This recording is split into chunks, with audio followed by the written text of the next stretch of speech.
साथियों नमस्कार।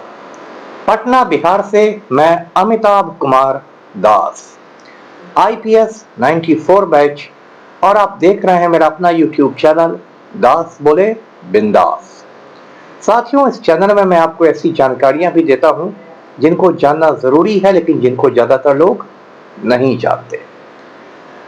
साथियों, श्रीमती सुशीला कार्की नेपाल की अंतरिम प्रधानमंत्री बन गई है और 52 बरस पहले इसी सुशीला कार्की के पतिदेव ने एक विमान का अपहरण भी किया था, प्लेन हाईजैक भी किया था। ये बहुत रोचक और ज्ञानवर्धक वीडियो है, इसे आखिर तक दिल थाम कर देखिए। साथियों, कहानी शुरू से शुरू करते हैं।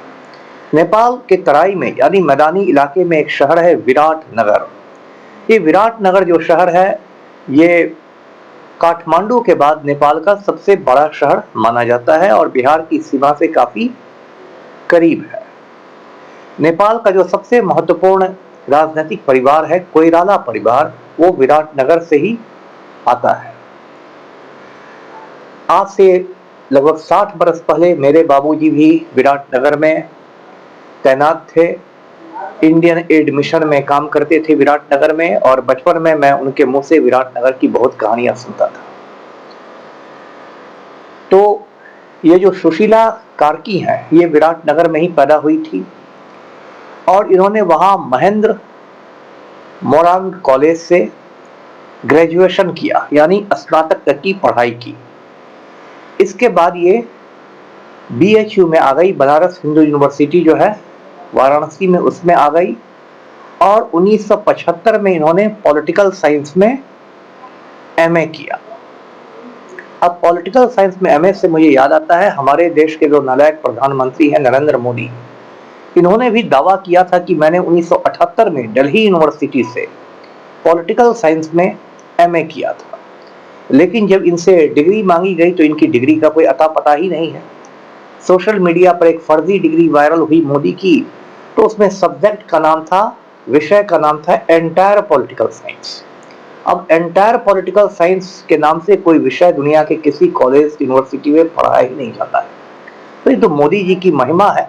अभी तो दिल्ली हाई कोर्ट ने रोक भी लगा दी है कि भाई मोदी जी की डिग्री कोई नहीं मांगेगा, तो ये एक तो अलग तमाशा चल रहा है। लेकिन सुशीला कार्की ने सच में पढ़ाई की और पॉलिटिकल साइंस से एमए किया, और उनके सहपाठी बताते हैं कि बहुत पढ़ाकू लड़की थी वो। और आज भी सुशीला कार्की बनारस को याद करती है और कहती है कि उनका जो हॉस्टल था, जो गर्ल्स हॉस्टल था, वो गंगा नदी के किनारे था और गर्मियों के महीनों में ये सारी लड़कियां हॉस्टल की छत पर सोने चली जाती थी और वहां से इनको गंगा दिखाई देती रहती थी। बीएचयू के बाद सुशीला कार्की नेपाल लौट गई और एक त्रिभुवन यूनिवर्सिटी है, नेपाल के राजा हुआ करते थे त्रिभुवन, उन्हीं के नाम पर है।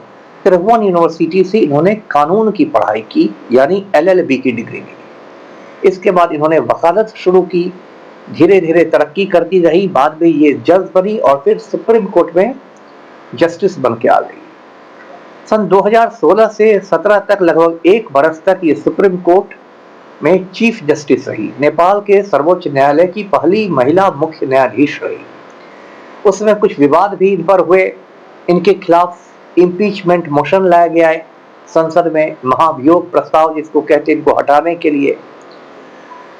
लेकिन सुशीला कार्की के साथ एक अच्छी बात यह थी कि भ्रष्टाचार के मुद्दे पर यह बहुत सख्त रहती थी और भ्रष्टाचार वाले केसों में, करप्शन के मुकदमों में इन्होंने बहुत कड़े फैसले दिए थे। इसलिए ये नेपाल के युवा वर्ग में इनको बहुत ज्यादा लोग चाहने लगे थे। अब क्या हुआ आप जानते हैं, हाल में नेपाल में क्रांति हो गई। 4 सितंबर को नेपाल में 26 सोशल मीडिया साइट्स पर प्रतिबंध लगाया गया। उसके बाद जेन जी के हजारों लड़के लड़कियां काठमांडू की सड़कों पर आ गए। उसके बाद पुलिस फायरिंग हुई, लगभग 20 लड़के लड़कियां उसमें शहीद हो गए। उसके बाद वहां के जो प्रधानमंत्री थे केपी शर्मा ओली, वो इस्तीफा देकर भाग गए। उसके बाद इस पर चर्चा हुई कि नेपाल का अंतरिम प्रधानमंत्री कौन बनेगा। इसके लिए 3-4 नाम चर्चा में थे। एक तो सुशीला कार्की का नाम था, एक काठमांडू के मेयर है बालेन शाह, जो पहले रैपर हुआ करते थे, गायक हुआ करते थे, उनका नाम था। एक नाम कुलमान घिसिंग का था। कुलमान घिसिंग नेपाल के बिजली बोर्ड के चेयरमैन हुआ करते थे और उनके समय में नेपाल में बिजली कटौती बिल्कुल बंद हो गई थी, तो वो काफी पॉपुलर है। एक नाम रवि लामिछाने का था, लेकिन अंत में एक दो रोज पहले जो वहां का राष्ट्रपति भवन है काठमांडू में, शीतल निवास कहते हैं, वहां राष्ट्रपति रामचंद्र पौडेल ने एक बैठक बुलाई। उसमें नेपाल के जो आर्मी चीफ हैं, सेनाध्यक्ष हैं, अशोक राज सिंहदेल, वो शामिल हुए, जेएनजी के प्रतिनिधि शामिल हुए और उसमें तय किया गया कि सुशीला कार्की अंतरिम प्रधानमंत्री बनेगी। अंतरिम प्रधानमंत्री का मतलब ये हुआ कि जब तक नेपाल में नए चुनाव नहीं हो जाते, जब तक प्रतिनिधि सभा का नया इलेक्शन नहीं हो जाता, तब तक श्रीमती सुशीला कार्की प्राइम मिनिस्टर रहेंगी। अभी चर्चा ये है कि अगले साल मार्च में वो चुनाव होंगे, तो मोटा मोटी 6 महीने तक सुशीला कार्की नेपाल की प्राइम मिनिस्टर बनी रहेंगी। तो सुशीला कार्की तो पीएम बन गई। अब इनके हस्बैंड का एक दिलचस्प किस्सा है। इनके जो पतिदेव है उनका नाम है दुर्गा प्रसाद सुवेदी। दुर्गा प्रसाद सुवेदी से सुशीला कार्की ने प्रेम विवाह किया था और ये जो दुर्गा प्रसाद सुवेदी हैं, ये नेपाली कांग्रेस में युवा नेता हुआ करते थे और ये बात 1973 की है, 1973 की है। उन दिनों नेपाल में किंग महेंद्र का राज था। राजा महेंद्र हुकूमत कर रहा था और नेपाली कांग्रेस राजा को उखाड़ फेंकने के लिए संघर्ष कर रही थी। तो नेपाली कांग्रेस के एक बड़े नेता थे, उनका नाम था गिरिजा प्रसाद कोइराला। उन्होंने एक विमान अपहरण का प्लान बनाया और ये विमान विराटनगर से काठमांडू जाता था और उसमें लाखों रुपए जाते थे स्टेट बैंक ऑफ नेपाल के। तो प्लान ये बनाया गया कि विमान का अपहरण होगा और वे रुपए लूट लिए जाएंगे और उन रुपयों का इस्तेमाल राजा के खिलाफ क्रांति में किया जाएगा। उसके बाद तारीख आई 10 जून 1973।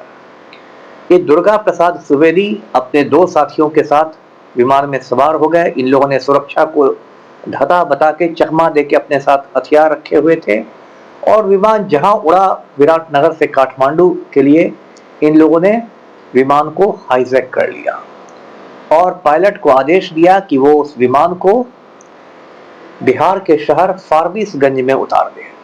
आप जानते हैं बिहार में एक डिस्ट्रिक्ट है अररिया, अररिया में एक शहर है फारबिसगंज जो नेपाल की सीमा से लगा हुआ है।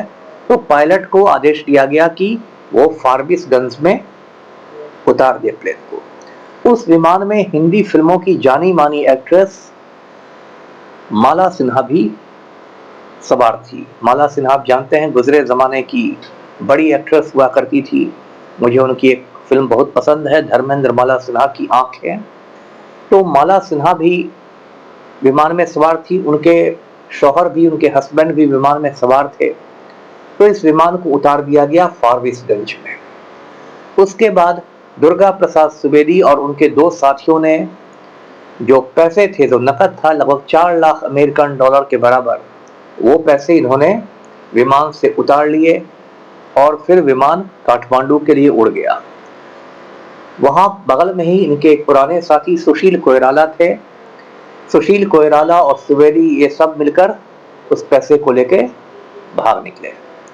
बाद में 1975 में जब भारत में आपातकाल लगा, इंदिरा गांधी ने इमरजेंसी लगाई, उस समय दुर्गा प्रसाद सुवेदी की गिरफ्तारी हो गई। वो 1-2 साल जेल में भी रहे। लेकिन 1980 में जब नेपाल में रेफरेंडम हुआ, जनमत संग्रह हुआ, तो उसके पहले सुवेदी को जेल से रिहा कर दिया गया और वो नेपाल वापस लौट गए। तो ये किस्सा है दुर्गा प्रसाद सुवेदी का। अभी जब से ये क्रांति हुई नेपाल में 8 सितंबर को, तब से बहुत जगह अटकल लगाई जाने जा रही है कि अब नेपाल में राजशाही वापस लौट जाएगी। नेपाल में पहले राजशाही थी, शाह वंश का शासन था, लेकिन 2008 में वहां राजतंत्र को उखाड़ फेंका गया और नेपाल को गणतंत्र बना दिया गया। यानी मोनार्की खत्म हो गई और नेपाल एक रिपब्लिक बन गया। तो इस बात की लोग चर्चा कर रहे हैं, तो उन्हीं लोगों को मैं बताना चाहता हूं कि इसकी उम्मीद नहीं के बराबर है, क्योंकि सुशीला कार्की के पति नहीं, दुर्गा प्रसाद सुवेदी नहीं राजशाही के खिलाफ लड़ाई लड़ी और बाकायदा प्लेन तक हाईजैक किया।